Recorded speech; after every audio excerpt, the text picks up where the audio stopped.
For a time they were gone, but far from forgotten. We are talking today about the return of the Super Sons. For those that don't know, this was an awesome recent team consisting of Jon Kent, son of Superman, and Damian Wayne, son of Batman. Here on our channel, Joey made a series of videos not only about Jon Kent and how he was born, but also of the Super Sons.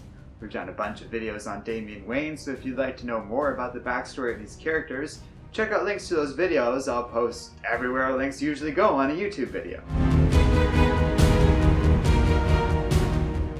The relevant part we're talking about today, and have only briefly touched upon before, is that unfortunately, Super Sons kind of came to an end a while ago. The fun dynamic between Superboy and Robin was effectively rendered impossible based on the direction their characters have been going in recent days. First up was Jon Kent, who was blasted off into space by Brian Micheal Bendis and aged into a teenager. No comment. Without getting into the weeds of things, this controversial move, regardless of its intents or effects on the character, meant Jon is no longer the same age as Damian, or in the same headspace as a person. The fun these two characters had when they were both kids together has basically been brought to an end. By making their ages wildly different, it just wouldn't be the same series it once was, no matter what anyone did. Meanwhile, Damian, in the culmination of many feelings regarding the death of Alfred as part of the City of Bane storyline, dissatisfaction with Batman's way of doing things, and a general frustration with his role of Robin that had been brewing for some time, led to the character kind of going off the rails. He started capturing, brainwashing, and even trying to kill villains, and when finally confronted on the matter by his father, abandoned the mantle of Robin entirely. Unlike Bendis' whole thing with Jon Kent, I'm actually a lot more interested in these still ongoing changes for Damian. The kid never really embraced the Robin role the way others have in the past, and I think at the very least it has some potential to be explored in other comics this year. However, as far as Super Sons is concerned, it is the emergence of yet another roadblock preventing this fun little series from continuing on. And for those wondering why anyone should care, well, it's quite simple. Super Sons is awesome! You really have to check out the original series for yourself to understand what I mean, but in short, it's a fun little series featuring two characters going on little adventures together, all while leaning heavily on this character work, easygoing humor, and colorful art that made Super Sons always feel like a special little series that is definitely worth reading. For a while, it seemed like that was it for the series, with no way to return the characters back to the state they were in anytime soon. Super Sons was brought to an end. It left me and a lot of others pretty bummed out. But it all changed with the arrival of this new series, Challenge of the Super Sons, with Peter J. Tomasi returning as writer along with Max Raynor and coloring by Luis Guerrero. This series thus far avoids the continuity issue simply by taking place in the past before these characters were altered. Ordinarily, this would be fine, but a little less fun. We know what is going to happen to these characters following the end of this series, no matter what happens, in theory. So it does take the steam out of things at least a little bit. That's just generally how prequels go. They are a bit hollowed out because they don't really have any stakes if you know what's going to happen. But in this series, like all of DC Comics at the moment, that's not exactly entirely true. The thing is, with the end of the major DC event Death Metal, the DC Universe has been changed into something called an Omniverse. The idea is that it is a multiverse without real constraint. Every DC story you've ever read or will read is part of this larger shared universe. No matter what happens, on some level, it's going to be within continuity. That's reflected within the Prime universe of comics, even beyond the multiverse itself. Characters now remember all sorts of stories that happened to them, beyond just what was first established in the New 52. With that, stories that exist in the past or the future are altered to be in a constant state of flux. Remember, all sorts of characters have many different origins, and all of them are in canon now. So not only are there alternate futures and different ways that can play out, but alternate pasts and different ways that can play out too. A story like this works well on several counts because of that. We'll get into how this alternate past business is very relevant here, but with the Omniverse so recently created, pretty much everything and anything can happen in Super Sons without there really being any conflict with existing continuity.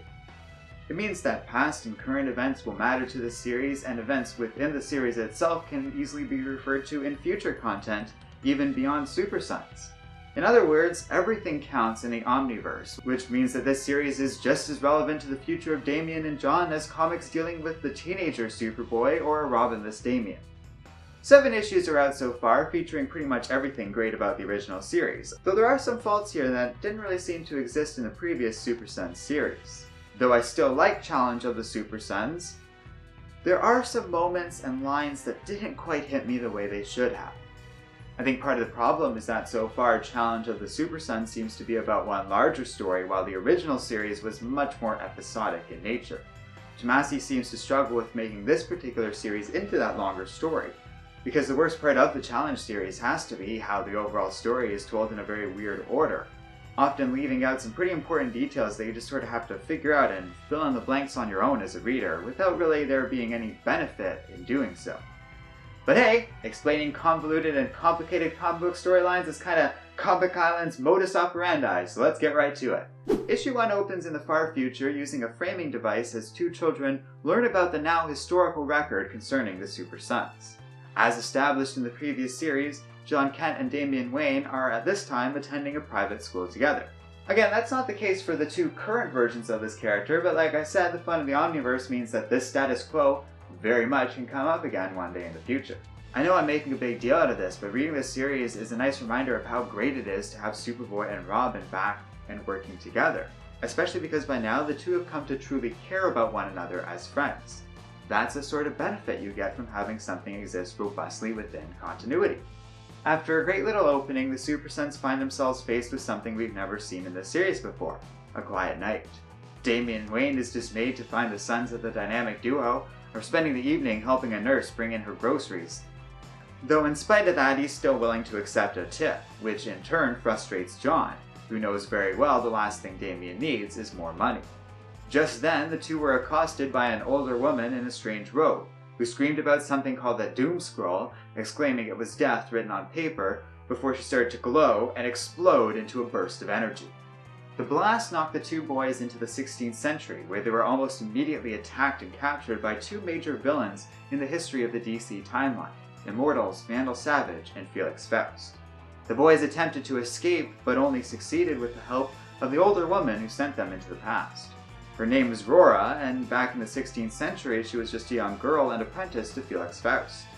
The young woman told them that the 2 villains were responsible for creating a series of spells that would attack the Justice League in the future, a sort of preemptive revenge and retaliation for future defeats they learned of through the Superboys. Rora, also an immortal, sent the boys into the future, where she reunited with them as an older woman and gave them the Doom Scroll, which would predict the timing and target of these spells used against the Justice League. The boys were warned not to tell anyone about the contents of the scroll, as a magical failsafe would kill anybody they talked to, and they would only have an hour to save the person fated to die once the Doom Scroll warned them. The first target was the Flash, destined to be fatally hit by a magical bolt of lightning. Using an old Superman plane built by Star Labs, the boys were able to quickly fly to Central City in an effort to locate the Flash.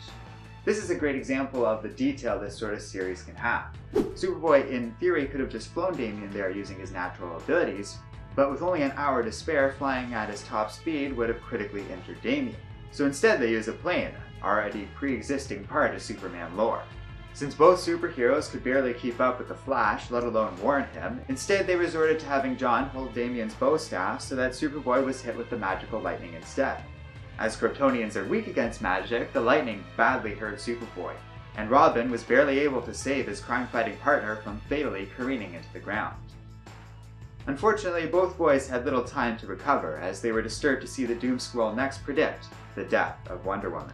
To aid in helping her, Damian pulled from yet another piece of real trivia from DC history. Again, a great and consistent feature of both Super Sons series so far. Robin swiped the Bind of Veils from his father's own arsenal that Batman uses against the Justice League in the event they are corrupted. This is a weapon Batman has used in a previous story against Wonder Woman when she was mind-controlled, so I think it's just such a solid little detail that shows up here.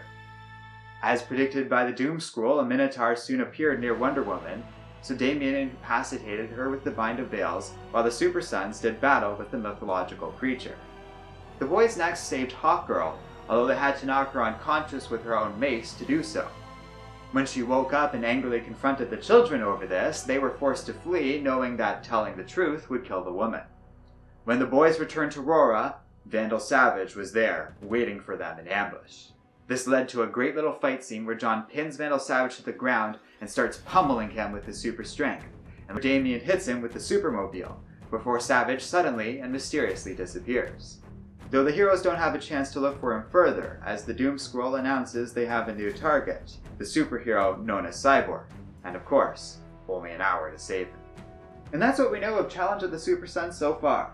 It's pretty clear that going forward the series will focus on saving the rest of the Justice League members, while also dealing with the threat of Vandal Savage and, in all likelihood, also Felix Faust. It's interesting to me a story like this already benefits from the new dynamics of the Omniverse.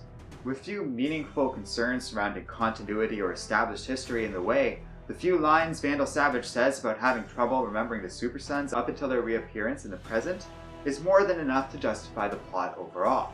I really like this new dynamic for DC the Omniverse provides, and think they could do great things with it. And with Super Sons back, if the series is successful, there's no telling what else they can do with these characters, regardless of concerns with continuity. And that's awesome, that's the way things should be. So we'll get into whatever happens next time here on Comic Island. Stay tuned for that. Thanks for watching, and y'all have a great day.